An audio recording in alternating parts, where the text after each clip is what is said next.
Assalamualaikum warahmatullahi wabarakatuh.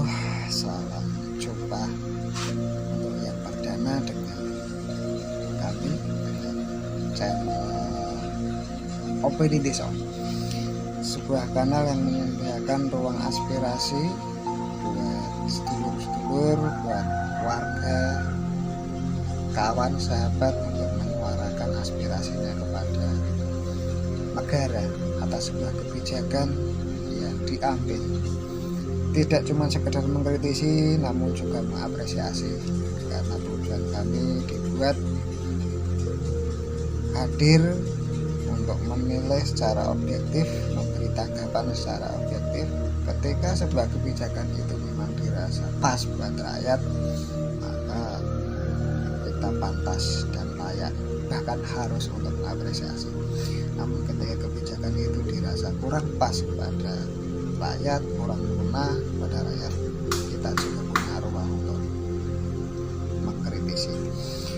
Channel ini memang sengaja kami buat untuk panjenengan sedaya, terlebih untuk orang-orang kampung, orang-orang desa yang selama ini termarginalkan, tidak banyak ruang untuk bersuara, bahkan dipaksa untuk mengikuti apa yang menjadi kebijakan negara, meskipun kadang kebijakan negara itu juga kurang pas diterapkan. Itu lumrah dan itu sangat wajar. Kenapa? Karena negara kita begitu luas, negara kita begitu majemuknya, sehingga seorang pemimpin ketika akan mengambil sebuah kebijakan itu pastinya juga akan ada pro dan kontranya. Belum lagi ketika pemimpin-pemimpin kita itu dihadapkan dengan kompetitor-kompetitor politiknya yang mungkin masih belum move on atas kekalahan-kekalahan dalam kompetisi pemilu.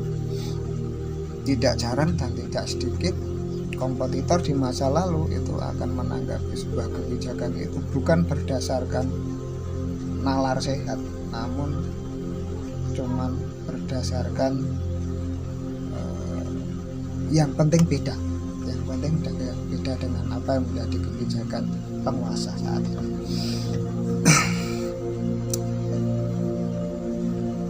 Sahabat-sahabatku, pemirsa Opini Desa yang berbahagia, pada tayangan yang perdana ini kita akan mengikuti sebuah kebijakan lokal yang telah diambil pemimpin kami, pemimpin kita. Oh iya, sebelumnya perlu juga kami sampaikan kepada para pemirsa semua bahwa channel Opini Desa itu domisili kami berada di wilayah Magelang. Maka tidak heran apabila nanti ke depan kami akan menyoroti lebih banyak lagi kebijakan-kebijakan yang diambil oleh pemerintah di wilayah kami, karena prinsip kami adalah mengapresiasi pada yang berprestasi dan mengkritisi pada hal-hal yang kurang pas. Mungkin sedikit terlambat kami akan memberikan tanggapan atas sebuah kebijakan yang diambil oleh Pemda Magelang kaitannya dengan kebijakan angkutan siswa gratis. Angkutan siswa gratis itu sebenarnya sebuah kebijakan yang teramat sangat-sangat pas bila diterapkan di wilayah kami. Karena apa? Karena sangat miris sekali apabila kami berada di jalanan pas kebetulan jam-jam sibuk, itu angka kecelakaan tertinggi di wilayah kita, bahkan mungkin di daerah lain, itu terjadi di saat-saat jam-jam sibuk, baik itu pas berangkat kantor, berangkat sekolah, ataupun pulang kantor, pulang sekolah. Dan paling ngeri lagi adalah angka kecelakaan itu justru terjadi dan dialami oleh melibatkan siswa yang notabene belum layak untuk mengendarai kendaraan bermotor sendiri karena faktor umur, namun karena suasana dan situasi mereka harus berkendara sendiri. Itu dilema sebenarnya buat wali murid, karena kebetulan saya juga seorang wali murid. Ketika kita ingin memberikan izin anak kita untuk berkendara sendiri, itu dengan resiko yang teramat sangat tinggi, di mana usia SMP, SMA, bahkan awal-awal kuliah itu orangnya masih labil. Ketika berkendara, kontrol dalam mengendarai kendara itu pun masih sangat labil. Mereka masih gampang banget terbawa suasana, sehingga tidak heran terjadinya benturan dan kecelakaan itu mereka alami. Fatalnya lagi, kecelakaan itu dialami berbarengan, ngajak konco, itu ngeri sekali. Namun kalau tidak kita kasih kendaraan bermotor misalnya untuk berangkat sekolah, sementara kita punya kesibukan lain, sehingga kita tidak bisa memastikan bahwa kita bisa mengantar dan menjemput kepulangan sekolah, itu juga menjadi problema tersendiri. Jadi sekali lagi matur nuwun Bapak Bupati dan wakilnya atas kebijakan panjenengan memberikan terobosan baru kaitannya dengan kebijakan adanya angkutan siswa gratis. Harapan kami kebijakan itu berkelanjutan, tidak cuma di masa periode kepemimpinan saat ini, namun bisa dilanjutkan di periode-periode berikutnya, atau mungkin bisa dipertahankan ketika panjenengan Bapak Bupati mengambil kebijakan yang benar-benar pro rakyat, tidak menutup kemungkinan ketika suatu saat nanti masa jabatan Anda selesai, Anda ingin bertarung kembali, maka kemenangan masih bisa berada di pihak panjenengan. Salut dan sangat mengapresiasi dengan kebijakan Bapak Bupati Tinalagaya. Dan untuk instansi-instansi yang masih terkait dengan kebijakan dari Bapak Bupati terkait angkutan siswa gratis, ini kami tujukan kepada sekolah-sekolah. Kenapa? Pasca adanya kebijakan angkutan siswa gratis, idealnya sekolah juga kembali menerapkan, dibuatkanlah sebuah regulasi aturan, atau jika sudah diterapkan kembali aturan larangan untuk siswa berkendara sendiri, terlebih untuk anak-anak usia di bawah 17 tahun. Ngeri. Kenapa?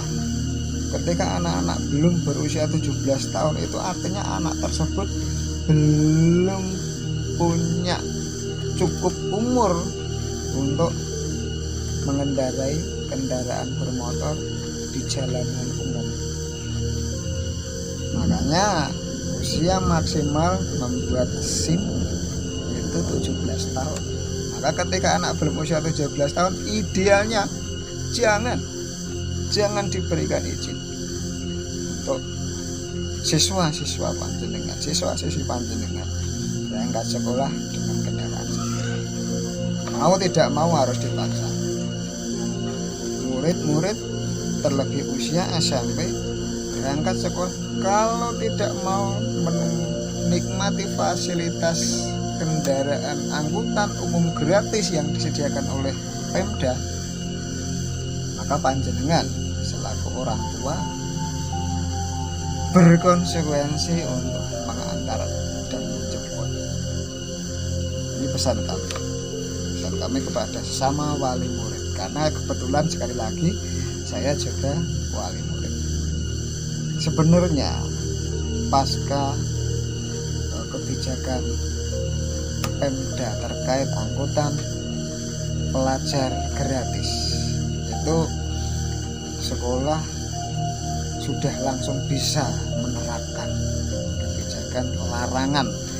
Ditekankan lagi larangannya untuk siswa-siswa yang belum cukup umur untuk tidak membawa kendaraan sendiri di sekolah. Saya paham juga tidak sedikit sekolah yang sebenarnya juga sudah menekankan aturan main itu, aturan larangan siswa berkendara sendiri itu. Namun karena situasi dan kondisi kala itu mungkin sehingga sampai saat ini masih terjadi pembiaran. Mari bersama-sama pihak sekolah, wali murid, dan Pemda untuk mensukseskan peraturan ini. Upayakan dan usahakan siswa di bawah usia 17 tahun atau siswa yang belum layak punya surat izin mengemudi untuk tidak mengendarai kendaraan di jalan umum. Saya sangat yakin apabila kebijakan itu bareng-bareng disembuyung, maka angka kecelakaan di jalan raya pasti akan berkurang. Demikian rasan-rasan kita untuk yang perdana kali ini. Jangan lupa untuk like, komen, dan subscribe agar tayangan ini bisa diketahui orang banyak. Bagikan jika dirasa perlu dan jika dirasa bermanfaat. Ikuti kami dan berikan sumbang saran panjenengan untuk channel ini agar bisa berkembang.